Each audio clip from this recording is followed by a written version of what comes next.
అందరూ బైబిల్ తెరచి చూడండి. 20వ ప్రశ్నకు సమాధానం 11వ అధ్యాయం 2వ వచనాన్ని మరలా చదువుకుందాం.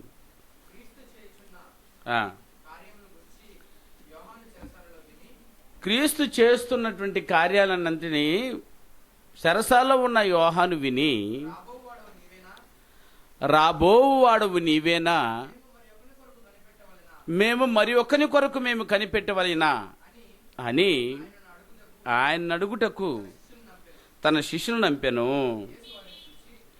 యేసు వారిని చూసి, మీరు వెళ్ళి విన్నవాటిని కన్నవాటిని యోహానుకు తెలియజెప్పిడి.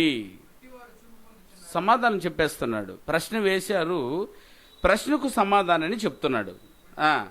గుడ్డివారు చూపు పొందుచున్నారు, కుంటివారు నడుచుచున్నారు, కుష్ఠ రోగులు శుద్ధులగుచున్నారు, చెవిటి వారు వింటూ ఉన్నారు, చనిపోయిన వారు లేపబడుచు ఉన్నారు, బీదలకు సువార్త వెళ్ళిపోతూ ఉంది.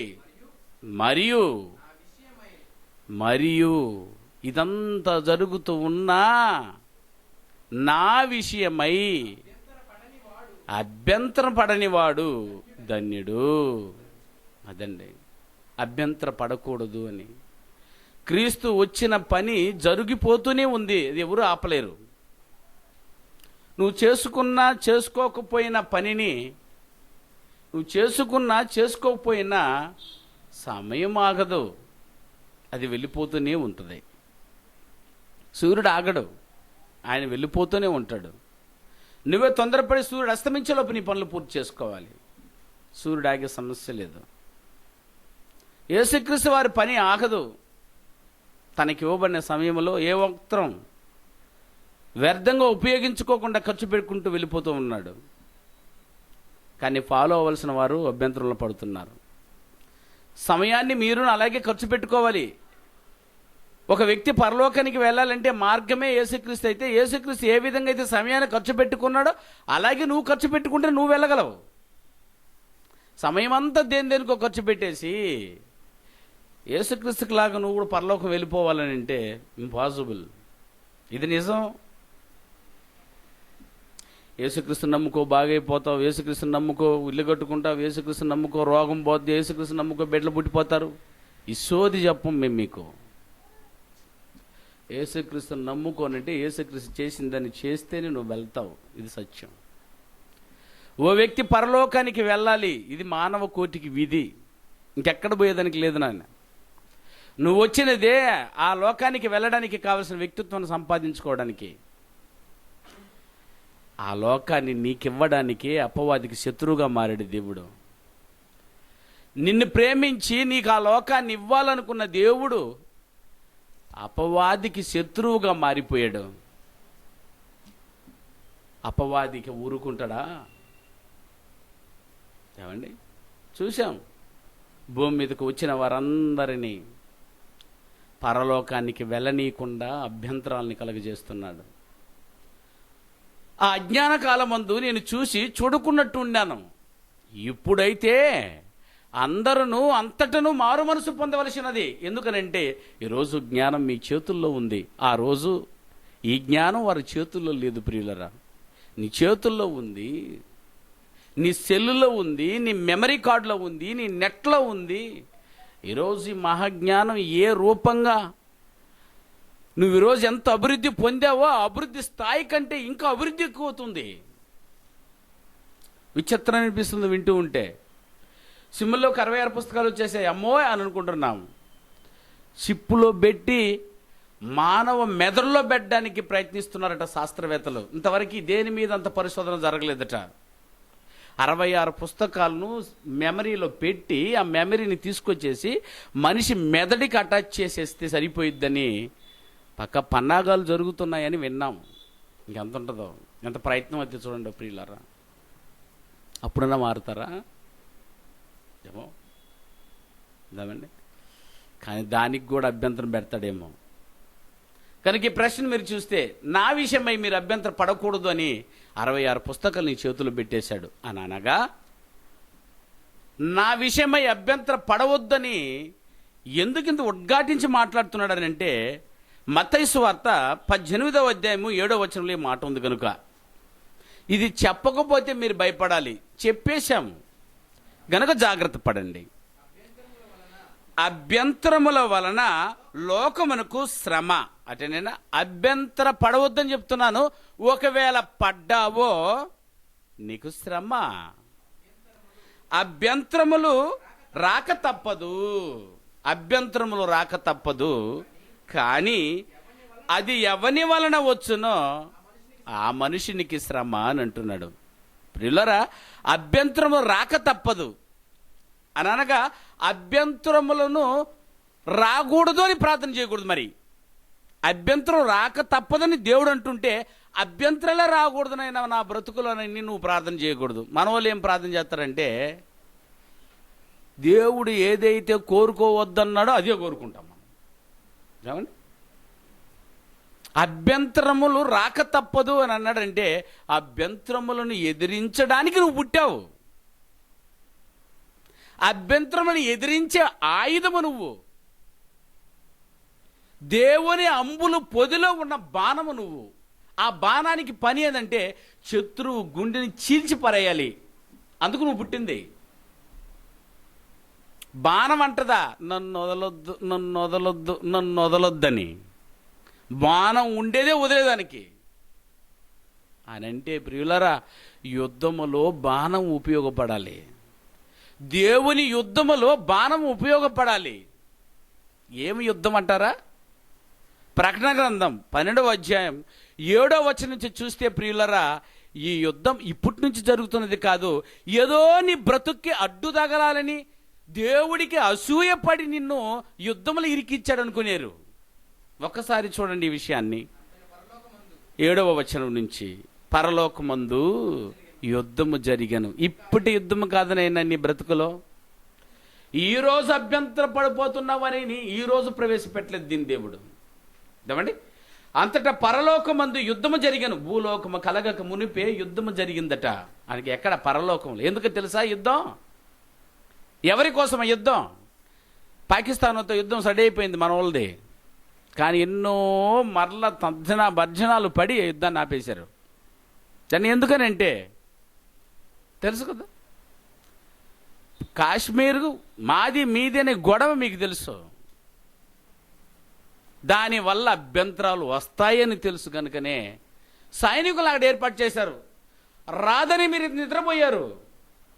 సైనికులకు ఖండితమైన ఆజ్ఞ తెలుసా? మంచులో నికరముగా వాళ్ళు 8 hours అట్టే నిలబడి ఉండాలి, కళ్ళు మూయకూడదు. ఎందుకనంటే అభ్యంతరాలు రావచ్చు ఆ పక్క నుంచి. నువ్వు దాన్ని సంధించాలి, రెడీగా ఉండు. దేవుడు చెప్తున్నాడు ఇక్కడే. ఆ రోజు పరలోకమందు యుద్ధం జరిగింది, అది నీకోసమే. వాడికి నేను శత్రువుగా మారడానికి కారణం నువ్వు. ఎందుకంటే నువ్వు నాకు కావాలనుకున్నాను, నీకు నేను పరలోకాన్ని ఇవ్వాలనుకున్నాను. ఇదే పరలోకాన్ని వాడు కోరుకున్నాడు, వాడికి నేను ఇవ్వను అనంటే వాడి యుద్ధానికి దిగాడు. అని అనగా వాడి ఆలోచన నువ్వు పరలోకం రాకూడదని, నువ్వు పరలోకం పోకూడదని. నువ్వు పుట్టావు కాబట్టి పరలోకం నీకు ఇవ్వాలనుకున్నాడు. నువ్వు పుట్టకపోయి ఉంటే, అసలు నువ్వు లేకపోతే పరలోకం మాదే అని మరి దేవుని మీదకి యుద్ధకని దిగాడు. ప్రియులరా, చూసారా ఎంత భయంకరంగా ఉందో? అంతటా పరలోకమందు యుద్ధము జరిగెను. మికాయేలును అతని దూతలను ఆ ఘట సర్పముతో యుద్ధము చేయవలని ఉండగా ఆ ఘట సర్పము దాని దూతలను యుద్ధము చేసిరి. దేవుని దూతలతో పాటు యుద్ధము చేసిరి గాని గెలవలేకపోయిరి. కనుక పరలోకమందు వారికి స్థలము లేక కాగా సర్వలోకము అండర్లైన్, సర్వలోకమును అభ్యంతరపరచుచు, సర్వలోకమును అభ్యంతరపరచుచు అపవాదనియు సాతాననియు పేరు గల ఆది ఘట సర్పమైన ఆ మహాఘట సర్పము పడద్రోయబడెను. అది భూమి మీద పడెను. గనుక భూమి మీద పడడానికి గల కారణం, భూమి మీద ఉన్న వారెవ్వరు పరలోకానికి పోకూడదు. పరలోకానికి పోయే ప్రయత్నం చేశాడంటే వాడు బ్రతుకుకు అభ్యంతరము రాక తప్పదు. అమ్మయ్య, ఇంత ఏమండి ప్రామాణికం ఉందా వెనక? ఉంది. నీకు అభ్యంతరం రావడానికి గల కారణం ఇది. స్త్రీలు కనిన వారిలో నువ్వు గొప్పవాడివే, కానీ నీకు అభ్యంతరములు రాక తప్పదు. క్రీస్తు సంఘములు నువ్వు సభ్యుడివే, కానీ అభ్యంతరములు రాక తప్పదు. బాప్తీసం పొందిన వాళ్ళు మొదటి వాడివేమో, అభ్యంతరము రాక తప్పదు. క్రైస్తవుడయ్యేవేమో, అభ్యంతరం రాక తప్పదు అని అంటే అభ్యంతరాలే రాకూడదు. అభ్యంతరాలు వస్తే మేము ఉపవాసం ఉంటాము, అభ్యంతరం వస్తే మేము నిన్ను నమ్మము, వేరే దేవుని దగ్గరికి వెళ్ళిపోతాం అంటున్నారే. ఈ నా బాధ మీరు అర్థం చేసుకోరా? ఈ గోడు అర్థం చేసుకోరా మీరు? ఇది దేవుని బాధ గనుక తెలుస్తున్నాడు ప్రియులరా. సర్వజనుల మీద అందరికీ అభ్యంతరాలు వస్తాయి. కారణం, మీరు పరలోకం పోకూడదు. ఈ పాఠం ఆ అజ్ఞాన కాలానికి తెలియదు, ఈ పాఠం మీకు తెలుసు. సంఘము ద్వారా నానా విధమైన జ్ఞానం మీకు ఇప్పుడు తెలియజేయబడింది. మరి అభ్యంతరాలు వస్తుందనే సంగతి మీకు తెలిసింది కదా నాయన. మరి ఎలాగ ఉండాలి? ఆ అభ్యంతరంలో మొదటి అభ్యంతరం ఏదో మొదటి ప్రసంగంలో విన్నారు. ఆ అభ్యంతరం ఏదంటే సమయమే. ఇక్కడ రాకూడదు నాయన. ఇక్కడికి వచ్చారా, వాడు ఎవడు అభ్యంతరకారుడో వాడు తెలిసిపోతాడు. వాడి సంకల్పం తెలిసిపోద్ది, వాడు పుట్టుపూర్వత్వం తెలిసిపోద్ది, వాడు అంతం తెలిసిపోద్ది. దీనంతటికి గల కారణం వీళ్ళు చర్చికి వెళ్ళడం. అక్కడికి వెళ్ళి మహాజ్ఞానం నేర్చుకుంటున్నారు. వెళ్ళనీయకుండా చేయాలి, సమయాన్ని ఇవ్వనీయకుండా చేయాలి. నేను కూడా తమ్ సిస్టమ్ పెట్టానన్నా, పెడితే బాగుండు. ఇది గొప్పది, గొప్ప కార్యక్రమం, ఇది పెడితే బాగుంటుంది నాన్న. ఈ లెక్క నేను చూడడానికి కాదు, ఈ లెక్క నువ్వు చూసుకోవడానికి, దీని ఇచ్చిన దేవుడు చూడడానికి. ఒకవేళ భవిష్యత్తులో వచ్చిందేమో, పెడితే తేరిపోతారు. ఇప్పుడు తమ్ సిస్టమ్ పెడితే బైబిల్ క్లాస్కి ఎంతమంది లేటుకు వచ్చారు చూసారా? పెట్టుంటే పెట్టరనుకోకండి, పెట్టేశాడు దేవుడు ఎప్పుడో. ఈ తంబు నీకు కనబడుతుంది, కానీ ఆ తంబు నీకు కనబడదు. సో జాగ్రత్త. దీన్ని అడిగేవాడు ఆఫీసరే, దాన్ని అడిగేవాడు దేవుడు. ఆ ఆఫీసర్ పెద్ద గొప్పోడు కాదు దేవుని కంటే. కనుక నా ప్రియ సోదరి మండలారా, అభ్యంతరం రాక తప్పదు. తస్మాత్ జాగ్రత్త. ప్రయాణం అంటేనే యాక్సిడెంట్ రాదు అని అనుకో. మాకు నీ ప్రయాణం, ఈ భూమి మీద ప్రయాణం, అది ప్రమాదంతో కూడుకున్నది. నీ ముందే చెప్పి బైక్ మీద ఎక్కిస్తున్నాం, ప్రార్థన చేస్తున్నాం, ప్రమాదం రాకుండా చూడు. ప్రమాదం రాకుండా పోవాలంటే 80 కిందకి లోపో, తక్కువ పో, స్పీడ్ తక్కువలో పో. తక్కువ పోతేనే కాళ్ళు ఇరుక్కుని ఇంచుకొని వచ్చేస్తున్నారు. మిడిమాలముగా పోతూ ఉంటే అదేం బైక్ నాన్న? ముందర రోడ్డు కొంచెంలో ఉంటే వెనకున్నవాడు వాడికంటే ఎత్తుకు కనబడుతున్నాడు. ఎక్కడైనా వెనకున్నవాడు కొంచెం కిందకు ఉండాలి, ముందున్నవాడు పెద్దగా ఉండాలి. బ్రేక్ కొట్టినా వచ్చి దాన్ని కరుచుకొని అట్టన ఆగిపోయేదానికి. అడ్డు ఆటంకమేలే బ్రేక్ వేస్తే పగిలిపోయి టాప్లు వేసిపోద్దరు అయ్యా హాస్పిటల్లో. వద్దు, అతి తొందరగా చచ్చిపోవాలి నువ్వు.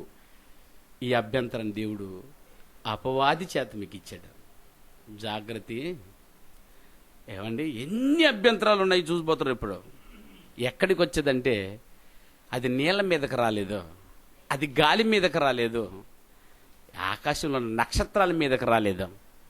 చూడండి మరలా మాటను, అభ్యంతరముల వలన లోకమునకు శ్రమ. మీకేనండి శ్రమ.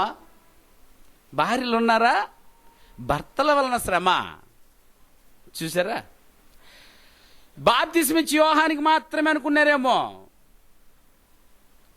బాప్తిసం పొందిన నీకు కూడా తప్పదు. బాప్తిసం పొందిన నీకే ప్రారంభం. జాగ్రత్త. బాప్తిసం పొందినటువంటి స్త్రీలు ఉన్నారా? మీ భర్తలు జాగ్రత్త. నిన్ను పోనీయరు, వెళ్ళి నేర్చుకొనియరు, దేవుని కొరకు బ్రతకనియరు. మానవ కోటికి విధిగా ఇచ్చిన ఈ సత్యాన్ని నేను నేర్చుకోకుండా పరలోకానికి పోనీయకుండా చేస్తాడు.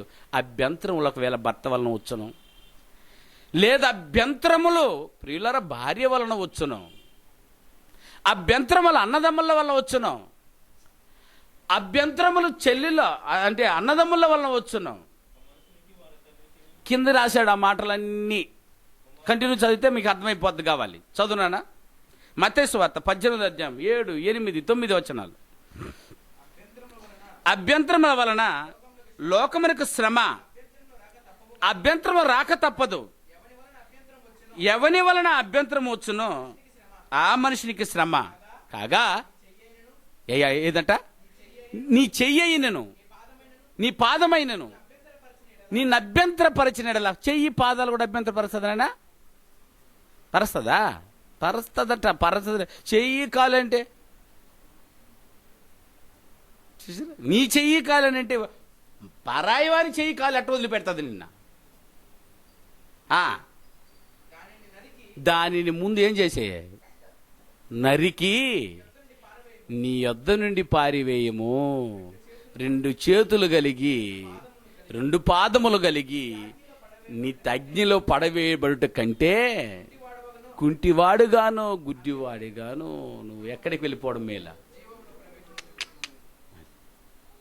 ఇంత అభ్యంతరమా? ఇంతకంటే పెద్ద అభ్యంతరం ఏం చూపిస్తాం చెప్పండి ప్రియులరా? అది ఎవరి వలన వచ్చును, కానీ అభ్యంతరం రాక తప్పదు. ఇది నీకు అర్థం కాలేదా? బాప్తిస్మిచ్చు యోహానా. ఈయనే లోక పాపములను మోసుకొని పోయే దేవుని గొర్రె పిల్లవని ఐడెంటిఫై చేశావు. బాప్తిసం ఇచ్చేటప్పుడు బాప్తిసం ఇచ్చేటప్పుడు ఏం జరిగిందనా? నీ వలన నేను బాప్తిసం పొందవలసిన అయి ఉండగా నన్ను బాప్తిసం ఇవ్వమంటున్నావేంది? రాయబడినది ఇలాగ జరగని అని అన్నప్పుడు అంత ఐడెంటిఫై చేసిన నీవు ఇంత అభ్యంతరం పడతావా? చూసారా ప్రియులారా? బాప్తిసం పొందేటప్పుడు మనం కూడా బాగుంటాం. తర్వాతే కదా ఆరాధనకు వచ్చేటప్పుడు ఉండేది, తర్వాతే కదా సత్క్రియ చేసేటప్పుడు ఉండేది, తర్వాత కదనండి అన్నీ. అంటే బాప్తిసం పొందేటప్పుడు నువ్వు రెడీ అయిపోవాలి. ఓ భార్య వస్తే ఏం చేయబోద్దావు, భర్త వస్తే ఏం చేయబోతాడో, ఉద్యోగం వస్తే ఏం చేయబోతాడు, వ్యాపారం వస్తే ఏం చేయబోతాడు. బాప్తిసం పొందే మునుపు చూడండి ప్రియులారా, ఉద్యోగం ఉండదు, వ్యాపారం ఉండదు, వ్యవసాయం ఉండదు. అమ్మ నాన్న పెట్టిన అన్నం బాగా తిన్నామా వచ్చామా హ్యాపీగా, అయ్యగారు చెప్పకపోయినా చేసేసిపోతారు పని. పెళ్ళైన రోజు మళ్ళీ కనబడమనా? పెళ్ళయింది మొదలుకొని ఇదే విశ్వాసంతో ఉన్నటువంటి పిల్లలు మళ్ళా నాకు చూపించనా? అభ్యంతరములు. ఏమని అడుగు, ఎందుకు రాలేదని అడుగు. సభాలక్ష చెప్తారండి. దీన్నంత నీ వినగలను, దేవుని వినగలుగుతాడా? నీకు ముందే చెప్పానే అభ్యంతరాలు వస్తాయని. దానికి తగిసపెట్టు జాబ్ చూసుకోవనైనా. ఉద్యోగాలు చూసుకుంటున్నాం, ఉద్యోగం చూసుకోవద్దని అంటలేదు. ఉద్యోగం దేవునికి తగ్గట్టు చూసుకో. కానీ మనం ఏం తెలుసా? మనకు తగ్గట్టు దేవుడు అయిపోవాలా. ఉద్యోగానికి తగ్గట్టు దేవుడిని సెట్ చేసుకోవాలనుకుంటాం మనం. ఒక్కరైనా ఉద్యోగం అడిగినప్పుడు దేవుని దగ్గర ఇది అడిగారనైనా, దేవా నీ కొరకు ఈ ఉద్యోగం సర్దుకునేలా ఉండేటట్టు చేయనైనా అని అంటారా? వ్యాపారం, వ్యవసాయం, ఇవన్నీ ప్రియులరా ఇప్పుడు మీకు కీలకంగా కనబడుతున్నాయి. అది కానీ నీకు తీర్పు దినం వచ్చినప్పుడు ఏది కీలకంగా మారిపోతుందంటే ఇవన్నీ కీలకంగా మారదు. ఒకే ఒక నిమిషాన్ని, ఒక గంటను మోనేయటం లేదు కోటయ్య గారు. ఏమి అయ్యా అంటే మీకేం అర్థం కాదయ్యా. ఇప్పుడు నా డబ్బు, నా సమయం, ఇదంతా రోజు కలిసి ప్రయాణించినప్పుడు ఆవేదన ఎత్తిపోచేస్తున్నాడు. లేదు 80 సంవత్సరాలు ఇప్పుడు నాకు, అతనికి 80 సంవత్సరాలు ప్రియులారా. 79 పూర్తి 80లో అడుగు పెట్టాడు. 70 లేక అధిక బలం ఎన్నడలా 80 అన్నాడు. అమ్మయ్యా నేను బార్డర్లో ఉన్నాను అన్నాడు. నాకు బాగా అర్థమైపోతుంది నా సావు.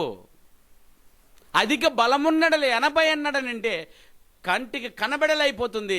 నా ప్రతి పైసా దేవుని లెక్కలో చేరిపోవాలని కోరుకుంటున్నాను.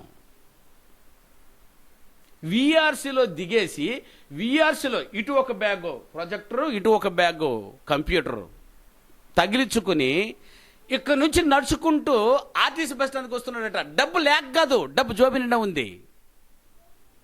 వెతికితే 500 రూపాయల నోట్లు పెట్టుకుని ఉన్నాడు. చెప్పాడు, ఇక్కడ నుంచి ఎందుకు పెద్ద నడిచావు ఈ వయసులో? 80 వయసులో, 40 వయసుకే విమానం ఉంటే కూడా బాగుంది, ఆర్టీసీ బస్ దాకా అనుకుంటున్నాం మనం. అవునే, అర్థం కాల. కానీ అతను ఎందుకు ఎక్కి వచ్చావు? ఇంతకీ రాత్రికి మీటింగ్ జరగాల్సింది ప్రియులారా 8:30 కల్లా ఆ ఊర్లో ఉన్నాడు. నేను కూడా పోలేదు ఆ ఊరికి ఆలోపు. ఏమీ అని అడిగితే ఎందుకు చేస్తున్నావు ఈ పని అంటే, అదండి నా ప్రతి పైసా, నా ప్రతి సమయం నేను వ్యర్థం చేసేసాను. అప్పుడు ఎవడోడుకో పోసేసాను సార్, ఇలా జరగడానికి ఇప్పుడు లేదు.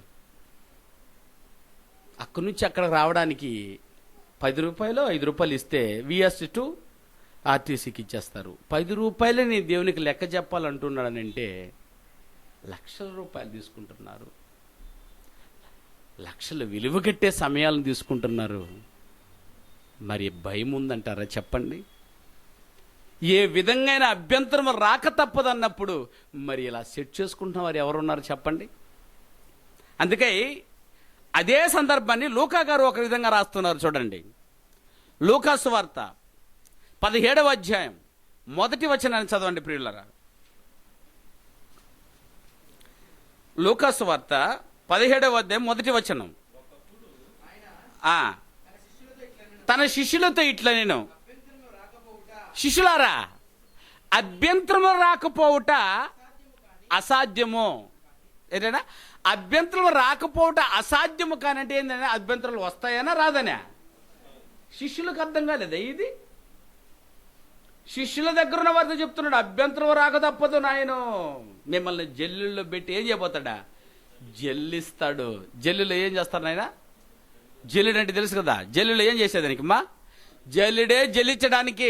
అంటే ఏమి, రాగులు వేసామనుకోండి అందులో రాళ్ళు పడిపోవాలి, ఒడ్లు వేసామనుకోండి అందులో రాళ్ళు పడిపోవాలి.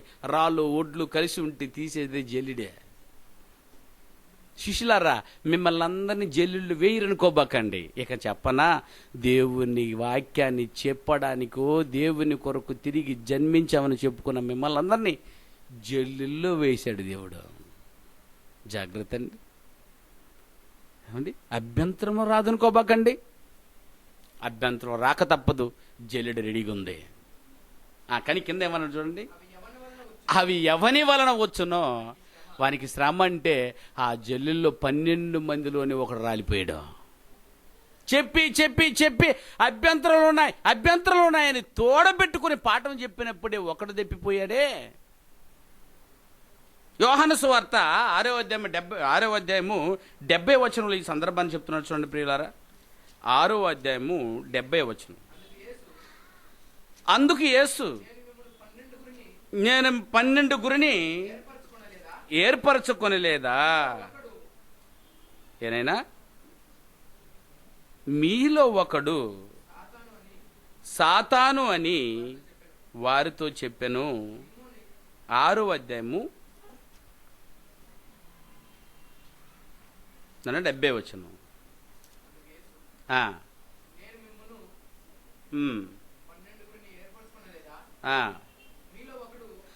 12 గురిని మిమ్మల్ని ఏర్పరచుకొని లేదా? అందులో మీరు ఒక్కడు ఏమైపోతాడు? 12లో ఒకడు. 12లో ఒకడు. జాగ్రత్త. 200 మందిలో ఎంతమందో? అది నేనేనా? అది నేనా? అది నేనా? అది నేనా? అది నేనా అని పరీక్షించుకునే అవకాశాన్ని ఇచ్చాడు ప్రియులరా. నేనా అని అనుకుంటారా? నాకు పోకపోతే పరలోకం ఇంకెవరికైనా కూర్చున్నాం మనం. అవునండి, ధైర్యం మనదే. వద్దు, శిష్యులనే వదిలిపెట్టలేదు. అపోస్తుల కార్యములు 20వ అధ్యాయం 30 వచనం చెప్పండి, చూస్తున్నారు చూడండి ప్రియులారా. అపోస్తుల కార్యములు 20వ అధ్యాయం 30 వచనం. మరియు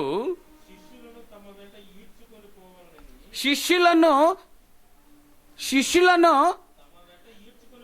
తమ వెంట ఈడ్చుకొని పోవాలనని వంకర మాటలు పలుకు మనుషులు మీలోనే బయలుదేరుదురు. శిష్యులను ఈడ్చుకొని పోవాలనని. శిష్యులు అంటే అర్థమేనా? నేర్చుకునేవారు. నేర్చుకునే సంఘంలో ఉండేవారిని ఈడ్చుకోపోవాలి ఉన్నాడంటే వాడు ఈడ్చుకెళ్ళిపోతే ఎవరెవరు వెళ్ళిపోతారో ఊడ్చుకొని. జాగ్రత్త అండి. చర్చిలో ఉండేవారిని ఈడ్చుకోబోయేదానికి వచ్చాడట, పోయేటప్పుడు ఊడ్చుకొని పోతున్నారట. అయ్యో, అది నేనా? అది ఎవరు? అభ్యంతరం రాక తప్పదు. ఇలా ప్రాణాన్ని ఇవ్వాలి అనుకుంటున్నారు బాప్తిసం పొందేటప్పుడు. దీని కొరకు చచ్చిపోతాను, దీని కొరకు ఉండిపోతాను అని నిర్ణయం తీసుకున్న మీకు అభ్యంతరములు రాక తప్పదు. ఇదే మాట మీద ఉంటున్నావా లేదని దేవుడు జల్లుల్లో వేస్తాడు నిన్ను. వస్తావా? సమయం ఇవ్వలేదే. ఆదివారము మిస్ కాకుండా వచ్చారా అని అడిగితేనే దానికి సమాధానం లేదే. సత్క్రియలను మీరు ఓపికగా చేశారా అని అంటేనే మన దగ్గర సమాధానం లేదే. ఇవన్నీ జరగబోతుందని హెచ్చరిక చేసినా దాని కొరకు జాగ్రత్త పడిపోతే ఎలాగో చెప్పండి. దానికని ఈడ్చుకుపోవాలని ఉన్నారట. జాగ్రత్త ప్రియమైన వాళ్ళరా, శిష్యులని వదిలిపెట్టలేదండి. బాప్తిస్మిచ్చి యోహాను కంటే శిష్యులు పెద్దవాళ్ళండి.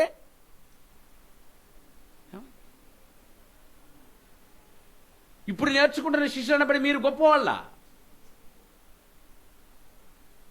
మీకు అభ్యంతరం రాక తప్పదు. అభ్యంతరాన్ని పెట్టాడు పరలోకములకు ఎవరు వెళ్ళకూడదు, కానీ పరలోకానికి రావాలని ఆయన కోరుకుంటున్నాడు. పరలోకానికి చేరకూడదని అపవాది కోరుకుంటున్నాడు. అందుకే నీకు అభ్యంతరాలు పెడుతున్నాడు. ఒకవేళ ఈరోజు అభ్యంతరములు వస్తున్నాయి అన్న సంగతి నీకు తెలిసిపోతే ఇమ్మీడియట్గా నువ్వు మారిపోవాలి. అది దేవుడు కోరుకుంటున్నది. ఆ వచనం చూడండి, మత్తయి సువార్త 16వ అధ్యాయం 23వ వచనంలో, సాతాను నీలో ప్రవేశించాడా? ఏం చేయమంటున్నాడు చూడండి ఒకసారి. అటు పిమ్మట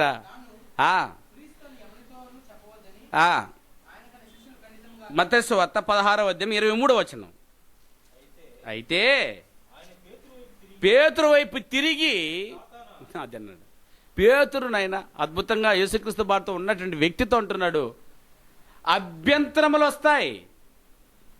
శిష్యుల్లో ఉన్న వారిలోనే శిష్యుల దగ్గరికి అపవాది రావచ్చా? బైబిల్ ఉన్న వాళ్ళ దగ్గరికి అపవాది వస్తాడా? బైబిల్ తోడు తీసుకోపోండి. భయంగా ఉందంటే బైబిల్ పక్కన పెట్టుకోబడుకోనైనా ఎవరు రాడా? బైబిల్ పక్కన పెట్టుకుంటేనే ఎవరు వచ్చేదా? ఇది చాలా మందికి అర్థం కాలేదు.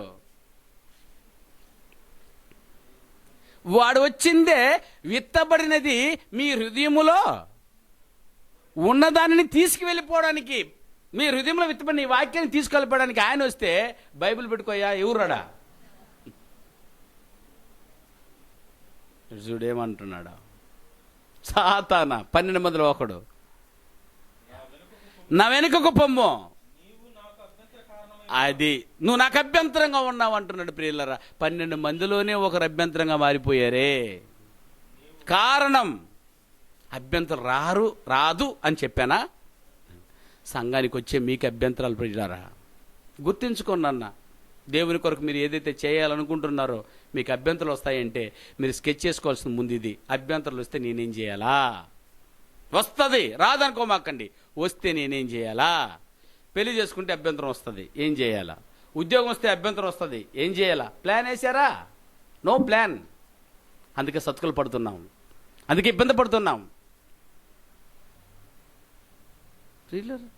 దేమా ఈ లోకాన్ని విడిచి, దేమా నన్ను విడిచి ఈ లోకానికి వెళ్ళిపోయాడు. ప్లాన్ లేదు. అంత చక్కగా దేవుని కొరకు దేవుని పనినే చేసే ఉద్యోగం నీకు దొరికిపోయిందనంటే అంతకు మించిన భాగ్యం దొరకట్లేదు ప్రియులరా. అండి, దేవుడు పెట్టే ముద్దడు తిని దేవుని కొరకు చచ్చిపోండి అండి, ఖర్చు పెట్టి. ఇది ఎంత మహాభాగ్యం తెలుసా? దేవుడు కోరుకుంటున్నది అది. సాతాన నాకు ఒక పర్ణశాల, ఏలేకి ఒక పర్ణశాల, మోషేకు ఒక పర్ణశాల కట్టేసి అక్కడే కూర్చొని ఆయన దండుకొని తినాలనుకున్నాడు పేతురు. ఏమండి, అభ్యంతరములు పెట్టాడు. శిష్యులనైనా వదిలిపెట్టాడు. చదువుకున్నాం, శిష్యులను వదిలిపెట్టాడు. ప్రియులరా, మనల్ని వదిలేస్తాడా? హబక్కూకు గ్రంథంలో చెప్తున్నాడు చూడండి, మనల్ని ఏం చేస్తున్నాడు చెప్తున్నాడు. హబక్కూకు గ్రంథం 1వ అధ్యాయం 15వ వచనంలో ఎలా వస్తుందో అభ్యంతరాల గురించి చెప్తున్నాడు చూడండి. హబక్కూకు గ్రంథం 1వ అధ్యాయం 15వ వచనం. వాడు గాలాన్ని వేస్తున్నాడట. చూసారా ప్రియులరా? మీరు మనుషుల పట్టు జాలనగా చేస్తానంటే, నువ్వు జాలని చేస్తే నేను దేనైనా అధిక జాలని చేస్తాను. ఇందుకు మీకు మీ పాఠం చెప్పాను. తండ్రి ఉన్నాడా? అపవాది వెంటనే అభ్యంతరం కొరకు అపవాదిని తండ్రిగా చేశాడు. మీ తండ్రికి అపవాది సంబంధులు అన్నాడు. యేసుక్రీస్తుని చేశారా? తండ్రిని దేవుడు యేసుక్రీస్తుని చేశాడు. వాడు అబద్ధపు క్రీస్తుని చేసుకున్నాడు. మీరు అపోస్తులు చేశాడు దేవుడు. దొంగ అపోస్తులను తయారు చేశాడు అపవాది. అర్థమవుతండి? మీరు బోధకులు తయారు చేస్తాడా? భిన్నమైన బోధకులు తయారు చేసి ఏ అభ్యంతరాలకి ఎలా ఉపయోగపడుతుందో చూడి పదవులు. సువార్తికను తయారు చేశారా? భిన్నమైన సువార్తికను తయారు చేసి పెట్టాడు. ప్రవక్తలను పుట్టించాడా? అబద్ధపు ప్రవక్తలను పుట్టించాడు. ప్రియులరా, సంగతులను పుట్టించారా మీరు? అతనేం చేశాడా? గూఢమైన సంగతులను పుట్టించాడు. ఎక్కడ తెప్పించుకుంటారా చెప్పండి ప్రియులరా? మీరు చేపలు పట్టి జాలరిని చేస్తారా? దానికంటే అధిక జాలరిని చేస్తాను నేను. ఈ జాలరి చూసారా ఏం చేస్తాడటనైనా? వాడు గాలము వేసి మానవులందరినా కొందరినేనా? పాస్టర్ని వదిలిస్తాడా? అస్సలు వదలడు. మానవులందరినీ గాలము వేసి గుచ్చి, గాలంతో ఏం చేస్తాడండి ఆయన? గుచ్చుకోకుండా వచ్చేవాళ్ళు కొంతమంది ఉంటుంది. కొన్ని చేపలు చూసారా? గాలం పెట్టి వేసామనుకో, గాలానికి ఏముంటుంది అయినా?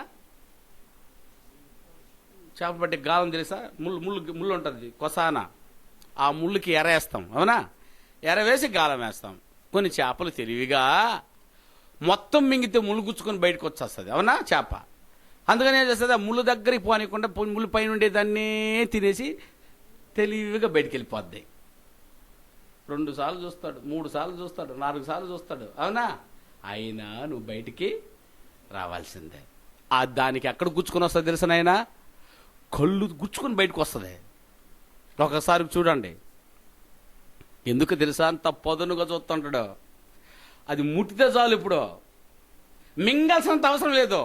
దాని సైడ్కో దానికి ఒకసారి లాగితే కళ్ళల్లో పొడుచుకొని బయటకు వచ్చినటువంటి సందర్భాలు బోల్డ్ చేపలు పట్టేటప్పుడు అర్థమైంది ప్రియులారా. అపవాది చూసారా ఏదంటే గాలమి వేసి గుచ్చి లాగి ఉన్నాడు. ఉరులు ఒగ్గి, జాగ్రత్త అండి, మీకు వచ్చే అభ్యంతరం చెప్తున్నాడు. గాలం రావచ్చు, గాలానికి తెప్పించుకున్నావా? ఉరులు ఉచ్చులు పెడతాడట. అందులో చిక్కించుకొని తన వలతో ఏదైతే గాలం వేశాడో గాలానికి తప్పించుకుంటే ఉచ్చేసాడు. ఉచ్చుకు తప్పించుకున్నామంటే వల వేసేస్తాడు. ఇక వల వేస్తే తిరిగలేదు. వారిని అంతా ఏం చేస్తాడంటే వలలో వేసి కూర్చుకొని ఏదంటే సంతోషపడి గంతులు వేయుచున్నాడు. అబ్బా, ఇది ఇందులో యోహాను పడ్డాడు, ఇందులో అపోస్తులు పడ్డారు, ఇందులో బోధకులు పడ్డారు. చూశారు? గనుక చెప్తున్నాము, అభ్యంతరం రాక తప్పదు. అభ్యంతరాలు వస్తాయా? వస్తాయండి. క్రైస్తవ్యమే అభ్యంతరం.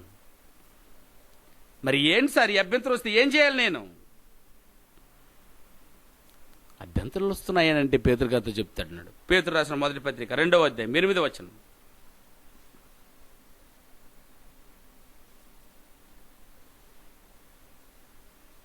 పేతురు రాసినటువంటి మొదటి పత్రిక 2వ అధ్యాయం 8వ వచనంలో ఎంత వివరణ ఇస్తున్నాడో అయితే చూడండి ప్రియులారా.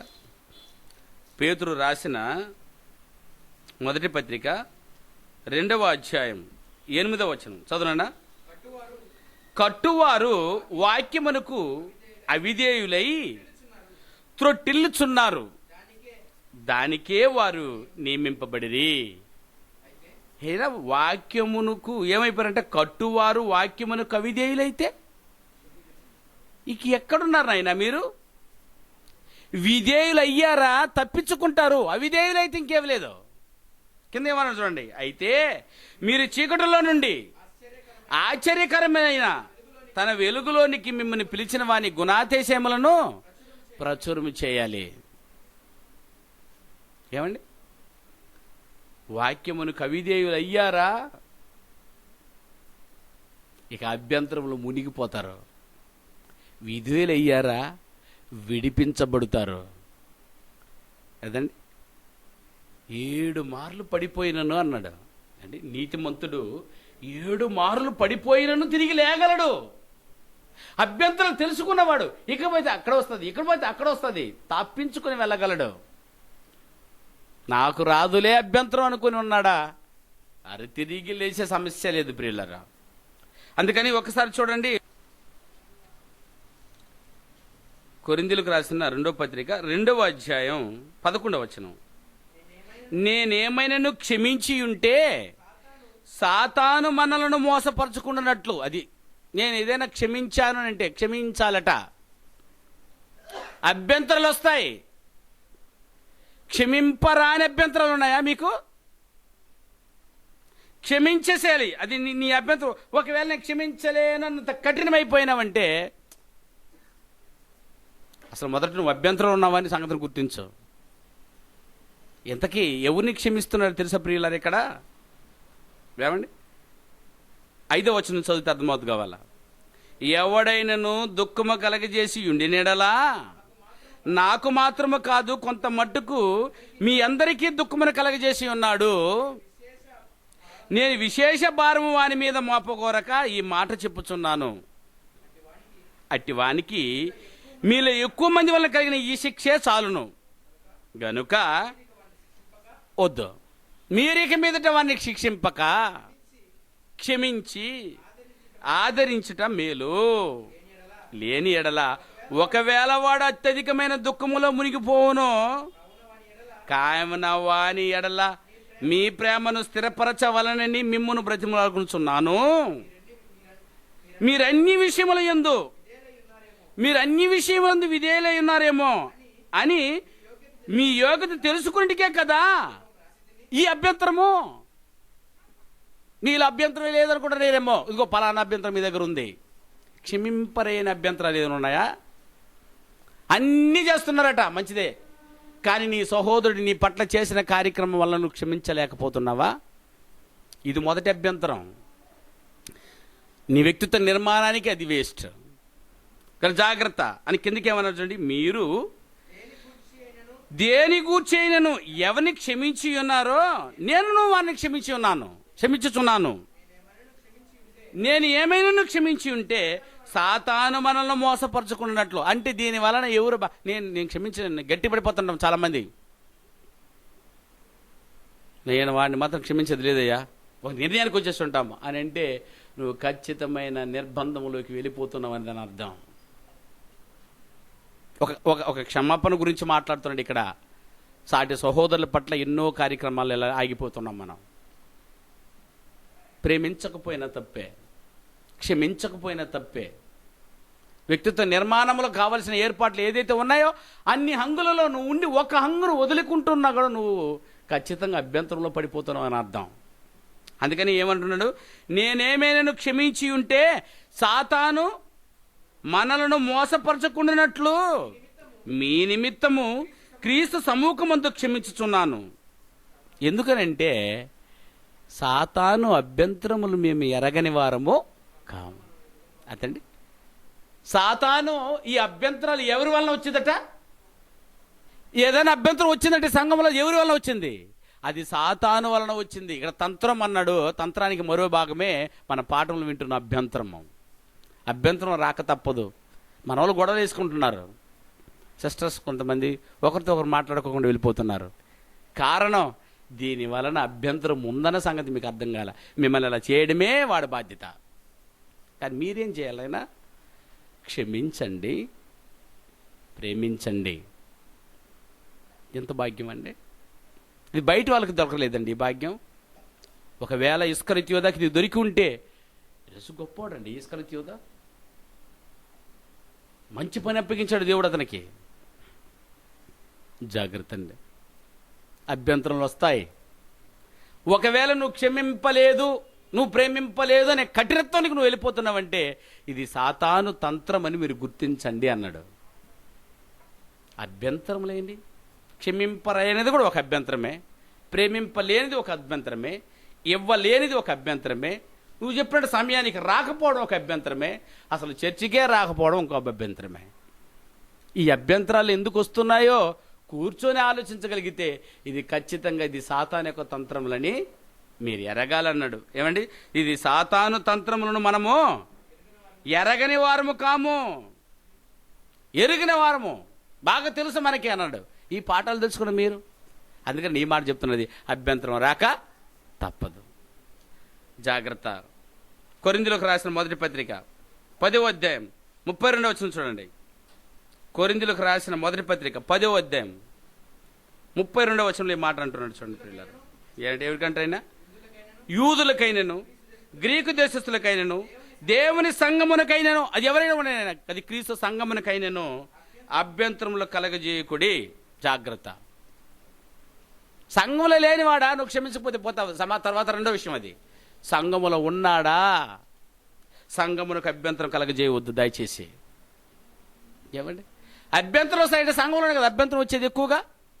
పలుక్కోరండి ఒకరికొకరు, చాలా రేరం. ఒకవేళ నా మాట కూడా జవదాటాలనుకుంటుంటే ఖచ్చితంగా దేవుని మాట జవదాడుతున్నారని సంగతిని గుర్తించండి. దేవుడిస్తున్న సందర్భం ఇది. నువ్వు అన్నిట్లో అన్ని రంగాల బాగున్నావు, మరి ఈ ఒక్క రంగం ఏది? అన్నీ చేస్తున్నావు, మరి ఇది ఒక్కటేంటి? స్త్రీలకని వాళ్ళు గొప్పవాడుగా, అతనికే దక్కలేదు ఇదంటే. దాని విముక్తిని ప్రసాదిస్తున్నాడు మనకి. సంఘం ఏదైనా ఉంటే ఆ జోలికి పోవద్దునన్నా నువ్వు జాగ్రత్త. సంఘము మళ్ళీ చదువున నా మాటను 31వ వచనం. యూదులకైనను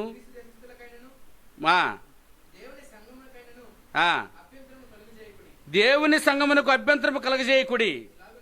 ఎలాగూ నేను కూడా స్వప్రయోజనమును కోరక అనేకులు రక్షింపబడవలెనని వారి ప్రయోజనము కొరకు అన్ని విషయములో అందరిని సంతోషపెట్టుచూ ఉన్నాను.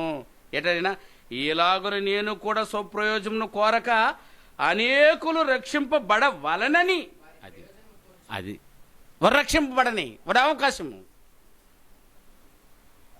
అభ్యంతరాలు ఉన్నవాడిని నువ్వు తగిలిచ్చేసి వచ్చేస్తావా? వాడిని విడిపించడానికి నీకు ప్రయోజనం. అందుకే సంఘానికి అభ్యంతరం కలగజేయమా అన్నాడు. ఇంకొక మాట చూడండి, ముగిస్తాము. రోమీయులకు రాసిన పత్రిక 14వ అధ్యాయం 13వ వచనం. రోమీయులకు రాసిన పత్రిక 14వ అధ్యాయము 13వ వచనం. ఈ పాఠమంతా విన్న తర్వాత ఏమంటున్నాడు ఆయన? ఇక మీదట ఒకనికి ఒకడు, అది ఒకనికి ఒకడు ఏం చేయకుందాము? తీర్పు తీర్చకుందము. ఇదియుగాక సహోదరునికి అడ్డమైనను ఆటంకమైనను కలగజేయక ఉందునని మీరు నిశ్చయించుకుని వెళ్ళండి. ఇక్కడి నుంచే అభ్యంతరాలు ఉన్నాయి. ఇది తెలుసుకున్న మీరు ఏ అభ్యంతరం సహోదరుని పట్ల ఏదైనా కలిగి ఉండొచ్చు, మీరు అది క్షమింపబోయి ఉండొచ్చు, ప్రేమించకపోయి ఉండొచ్చు, సమయాన్ని దేవునికి ఇవ్వకపోయిచ్చంటూ సత్క్రియలు చేసుకుపోయి ఉండొచ్చు. మీకందరికీ తెలియజేస్తున్న మాట ఏదట్నైనా మళ్ళా చదువు. కాగా మనం ఇక మీదట, ఈ పాటని విన్న తర్వాత, ఇక మీదట ఈ కుయుక్తిని తెలుసుకున్న తర్వాత, వాడి అభ్యంతరాలు తెలుసుకున్న తర్వాత ఒకనికి ఒకడు తీర్పు తీర్చుకుందుము. ఇదియుగాక సహోదరునికి అడ్డమైనను ఆటంకమైనను కలిగజేయకుందుమని మీరు నిశ్చయించుకోనండి. ఇంతకంటే కనుక అందుకే చెప్తున్నాడు, అభ్యంతరం రాక తప్పదు. ఆ రోజు యేసుక్రీస్తుని అంగీకరించలేకపోయాడు బాప్తిస్మిచ్చి యోహాను. ఈరోజు సాటి సహోదరుని అంగీకరించలేకపోతున్నావు, సంఘాన్ని అంగీకరించలేకపోతున్నావు, సత్క్రియను అంగీకరించలేకపోతున్నావు. ఏమండి, ఎక్సెట్రా ఎక్సెట్రా అండి. ఇందులో చెప్పబడినవి ఇన్ని ఏదైతే ఉన్నాయో నువ్వు అంగీకరించలేకపోతున్నావు. కారణం, దాని వెనక అభ్యంతరం ఉంది. అభ్యంతరాన్ని పుట్టించింది ఎవరు? అపవాది. కారణం, నువ్వు పరలోకానికి పోకూడదు. ఇప్పుడు చెప్పండి అయినా, నువ్వు పరలోకానికి వెళ్ళాలి, నేను పరలోకానికి వెళ్ళాలి. అక్కడ కలిసి ఉండాలని అంటే ప్రియులరా, నువ్వు నేను గొడవలో ఉంటే అక్కడ అట్టే ఉండే వదిలిపెడతాడా? అక్కడ ఉండడానికి లేదు. ఇక్కడ ఉంటున్నామనంటే అక్కడికి వెళ్ళడానికి లేదు. అలా అన్నప్పుడు మీరు ఎన్ని పాటించాలి? ఇక